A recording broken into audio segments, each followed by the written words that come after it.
Should you swap out your handlebars to something narrower? We're constantly told that narrower handlebars are more aero and faster, but how much faster are they? The pros have taken notice. 10 years ago, it was commonplace for them to ride 42 or even 44 centimetre bars, but these are hardly seen at all now, and bars kept getting narrower and narrower. Things started getting silly, so the UCI had to ban them and put a limit of 36 centimetres. I mean, that is pretty silly. I can kind of see their point. Anyhow, we want to find out how much difference it actually makes switching to narrower bars. So we've come to a wind tunnel so that we can test some different bar widths and give you some exact numbers to see what you're potentially saving and decide if it's an upgrade that you want to do yourself. To do this test, we have the help of Aero Coach, who are performance and aerodynamic consultants who've consulted the biggest teams in pro cycling. And we have our bike, which is ideal for this test because it's the brand new Canyon Aero, which has an adjustable cockpit on it where you can adjust the bar width. This is ideal because one of the reasons why this test hasn't been done by us in the past and why it's not been done by many people is because wind tunnel time is really, really expensive and therefore limited. So changing over whole bar setups on road bikes takes loads of time, whereas with this bike we can do it much more quickly and efficiently to get some data. And if you like this kind of content and quantitative testing and you'd like to see more of it in the future, well, it's only with your support that we're able to do this. So if you'd like to support the channel and help us gain more resource, then you can do so simply by subscribing to the channel if you've not done already, or just giving this video a thumbs up. So we're going to do the first run. The bar is currently set at 39 centimetres, which is edge to edge there. Right. Will you start the fans, please? I'm such a loser.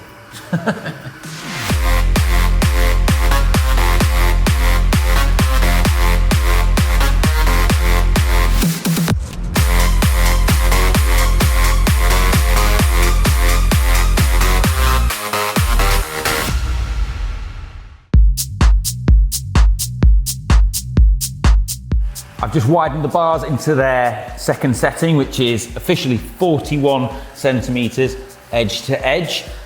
When I ride, I'm going to make sure that I maintain the same position. So I'm riding fixed arms in the drops because that's easy to repeat from run to run. So we'll go. Will you start the fans, please? So what we're testing now is width on the Canyon Aero. And by doing that, because it has adjustable handlebars, it means that we can change Ollie's position on the drops from a very narrow position with 39 centimetres centre to centre on the drops, and then we can extend it outwards to see the impact of increasing width on aerodynamic drag. Normally what we find is that the wider you go, the less aerodynamic you are, and so far that's what the data is showing too.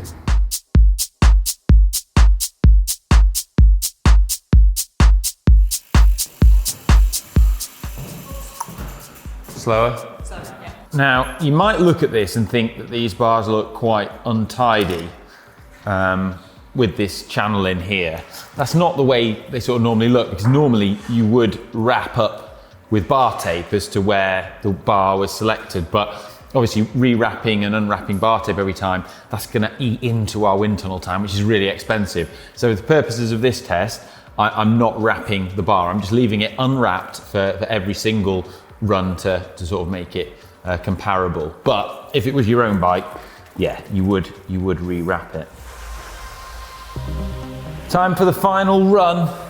I mean, anecdotally, when I've ridden bars this wide, they feel really slow, but are they actually slower? Time to find out. Will you start the fans, please?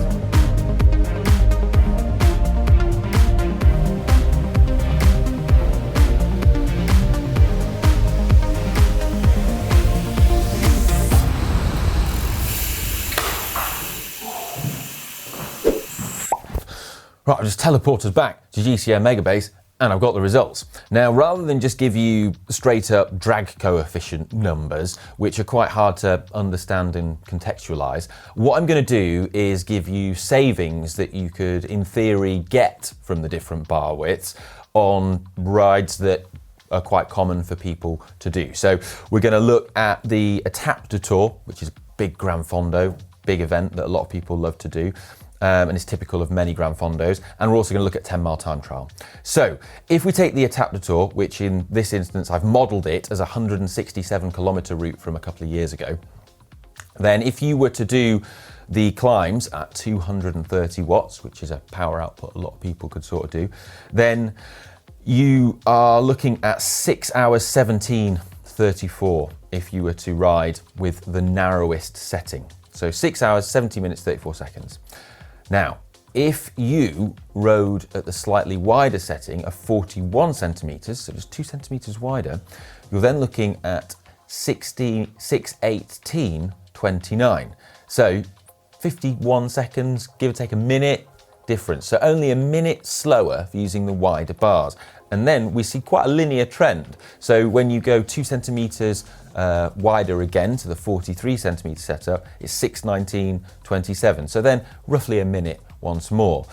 So that doesn't sound like much. And one of the reasons for that is the time saving is mainly on the descents and somewhat on the flat.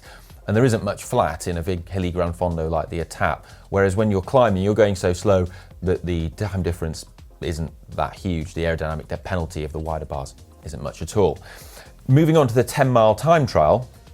Now, riding at 260 watts for a 10-mile time trial, a lot of fit amateurs can average that sort of power. On a road bike, you're looking at, on the course I've modelled, 24:17 for the narrowest setup. Moving 2 centimetres wider, we're going to 24:21, and then 24:27 for 4 centimetres wider. So that's just 10 seconds slower for going 4 centimetres wider, and then halfway between that 2 centimetres. Again, it feels like quite a linear trend.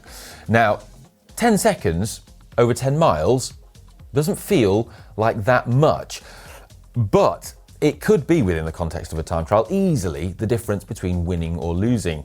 Winning margins in time trials are often less than 10 seconds. And if you put it into the context of, say, riding in a breakaway at the end of a road race, if you attacked within the last 10 miles and were trying to hold off a marauding peloton behind you, we know that if you've got a 10-second gap, that's easily the difference between winning and losing a road race. And remember that we only tested 3 sizes, and the narrowest of which was 39 centimetres. So if you move to a 38 centimetre bar or a narrower 36 centimetre bar, you could potentially elicit an even greater saving. Now, we didn't test those, but Zav has tested those in the past, and he's looked at narrow bars in general, and he says that you can actually get an even greater saving on top of the sort of linear trend that you observe when you reach a sweet spot, at which point the elbows and arms fall in line with the tracking of the knees. Now, if you can reach that point, you could get very, very aero, very slippery indeed. However, there are some caveats to be aware of. This testing is looking purely at aerodynamics and isn't looking at other things such as handling and comfort. Now, I've ridden 38 centimetre bars for years and I have absolutely no problem with them. I find it doesn't hinder me when handling or descending at all compared to using a wider bar when on a road bike. I have also tried 36 centimetre bars, and while I didn't feel this hindered my handling, it did cause me issues. So my neck and shoulders used to get very tight after long rides, and that was a bit uncomfortable. And something else to consider is that some riders, like Andrew Feather, favour wider bars because he strongly feels that he's able to get more power from greater leverage when riding out the saddle on climbs. Again, that's something that might be important to you. So we hope you found this information useful, and let us know your thoughts. Do you want to switch to narrower bars having watched this, or are you surprised at the saving and feel that actually it's not that big of of a time saving or aerodynamic saving. It's not as big as you thought. I mean, it is only in the region of around sort of 4 watts each time you go down 2 centimeters, so not too much at all. Let us know in the comments section, and I'll see you in the next one. Love you, bye.